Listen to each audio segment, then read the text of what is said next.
How many of you would want to make millions with what you love to do? You've come to the right place because we will be talking about the 3 steps to turn your passion to millions. By the end of this video, I'd be happy if you remember these 3 steps. Step 1, calling. Step 2, planting. Step 3, growing. Hi, welcome to Mami Negosyo's Business Tips number 23. Step 1 is to find your calling. In the last video, I talked about how to find your calling or your purpose. Not your passion, but your calling. So you start with passion. Love doing and good at. That's passion. Say teaching or baking or painting or writing or scuba diving. But passion alone cannot make you millions. So you need to add something bigger to it, and that is your calling. Passion is what you love and what you are good at. Add to it what the world needs and what people are willing to pay for. For example, teaching was my passion, but you know that being a teacher does not pay much. Now the world needs beautiful and quality jewelry and is willing to pay a lot for them. So my calling was to teach our jewelry consultants what jewelry was about and how to sell them. Another example, one mentee is a born salesperson. If she works as a sales lady, it will be hard to become rich, right? But she also has a green thumb. So she propagated plants that are very expensive and sold them to the rich and famous.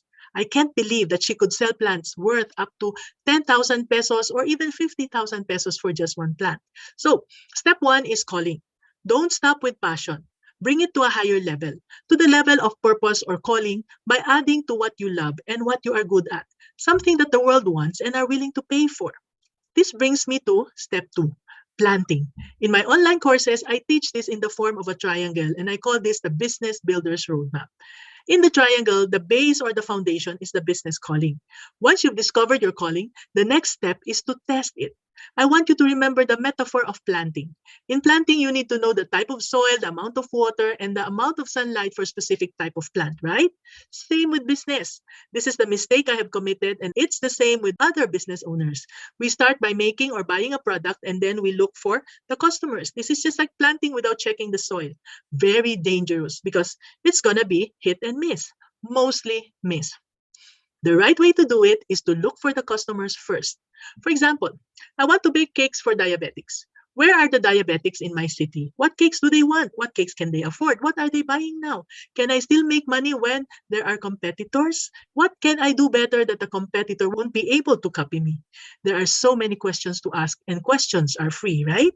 So do interviews, do testing. You only spend a few pesos in testing instead of putting up a bake shop right away. When you have a winning product, do the computations, do the projections, do the planning. That's the time for you to start the business. Let's review. Step 1 was calling, step 2 was planting. Now, step 3 is about growing. In step 3, what is most important is to find out if you will make money. This is where your good grasp of numbers is important. You do not only track your sales, but most importantly, you track your profit. Basic elementary accounting will do here. Don't skip this because you need to be able to know how much money you make for each product and how many you need to sell before you can make enough to pay your other expenses like light, water, rent, internet, etc. Now, in step 3, the assumption is that you already are doing the accounting regularly because to grow, you need to know the secret to business growth. Do you want to know the secret to reaching your millions? Lean in. I want you to lean in. Okay, so the secret to success to reach your millions will be PP, 2-letter P's. First P is process. Document how you do things. Second P is to let other people do it. Okay, see you in the next video.